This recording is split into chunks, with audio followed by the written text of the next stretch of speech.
Hello, it's Regina. Welcome back to my haunted library. So, summer's over, and I wanted to thank all of you who checked out my haunted drive-in this summer. I had a lot of fun looking at some of those old films, and I know Batilda enjoyed herself too. There were so many that I didn't get to, but we will do it again next summer.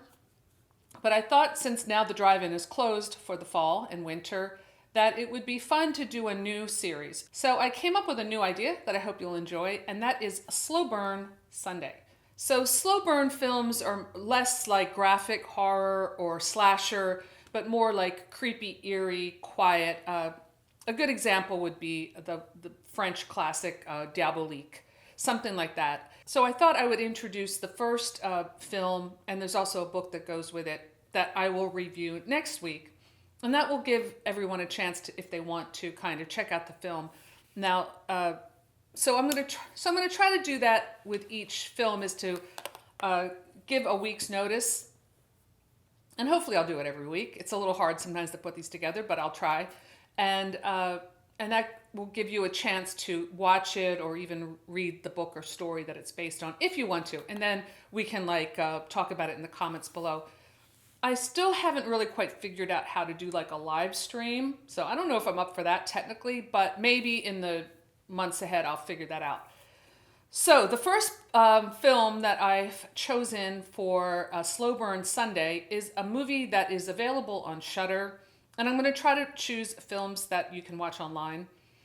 But it's on Shudder, but you can probably find it online on YouTube or Amazon. But that is called Magic. Magic came out in 1978, and I do remember going to see this on a date when I was a teenager, and I really liked it then, and I really like it now. I think I've watched it a couple times since then, but I watched it again last night on Shudder. If you don't know Shudder, I think it's a great streaming service for horror lovers.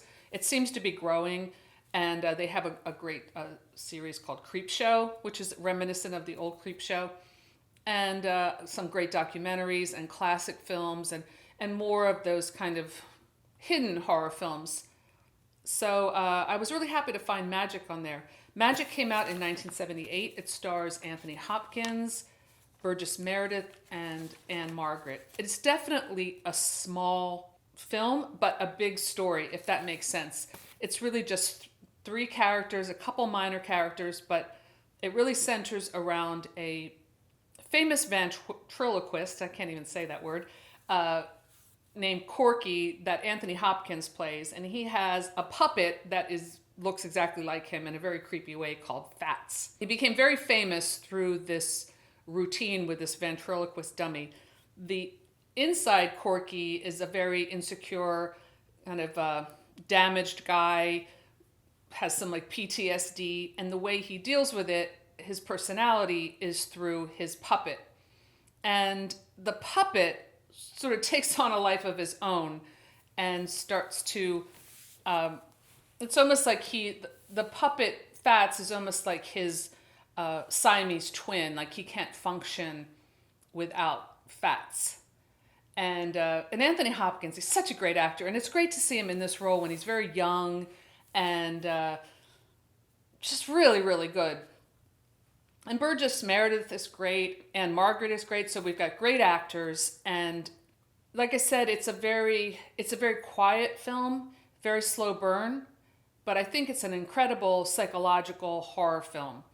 And I happen to have the book here too. I think I read this a long time ago, but I'm going to read it again this week. It's called Magic by William Goldman. William Goldman wrote Marathon Man, which is one of my favorite books and films, and Princess Bride. He wrote the screenplay for Butch Cassidy and the Sundance Kid. Like, he was like the man back in the day. And that's one thing I noticed about the film, which is also directed by Richard Attenborough, like one of the greatest directors of all time, is how incredible the script is, how smart, how intelligent, how heartfelt it is. And then you have an actor like Burgess Meredith, who's just so amazing, and an incredible score. So next Sunday, when I do my first SlowBurn Sunday episode, I will do a complete review of the movie and the book. If you have any suggestions for SlowBurn Sunday, please put them below. and I'll try to get to them as long as you can watch them online. You know, there are several on Shudder that I definitely want to include, but I'm open to other suggestions. They don't have to be from the 70s. They can be new. I need to look at some newer stuff anyway, so any suggestions would be appreciated.